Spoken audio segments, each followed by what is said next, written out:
Good morning বন্ধুরা, তোমাদেরকে একটা জিনিস দেখাচ্ছি। দেখো আমার গাছের গোলাপটা কি সুন্দর। আজকের দিনটাকে সুন্দরভাবেই তোমরা শুরু করো আমার সঙ্গে। এই যে চা বসিয়ে দিয়েছি। সকালে উঠলেই তো আগে চাটাই দিতে হয় না।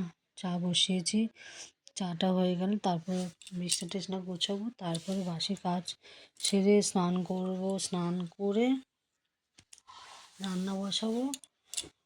ছেলের আজকে স্কুল আছে, স্কুল আছে, ওর টিফিন বানাতে হবে। চা করে দিয়ে দিয়েছি, এবার আমি বিছানাটা গুছিয়ে নিই। এত ঠান্ডা না, ভালো লাগছে না মনে হয় কাজ করতে, খুব ঠান্ডা পড়েছে। আমাদের কলকাতায় তো খুব ঠান্ডা পড়েছে, তোমাদের ওখানে কীরকম ঠান্ডা পড়েছে? যারা অন্য জায়গা থেকে দেখছো তাদের ওখানে কীরকম ঠান্ডা পড়েছে কমেন্ট করে কিন্তু জানিও। মানে কি বলবো, সকালে উঠতে একদম ইচ্ছে করছে না, মানে উঠলেও মানে বিছানা ছাড়তে ইচ্ছে করছে না, এরকম অবস্থা। কাজ তো করতেই হবে, ছেলের স্কুল আছে বলে কথা। স্নান টান হয়ে গেছে, যে ভাত একদিকে ডাল বসিয়ে দিলাম, এগুলো হয়ে গেল। ছেলের টিফিন বানাবো, দিয়ে বেরিয়ে গেলে ওরা দুজন, তারপরে আমি ব্রেকফাস্ট করব।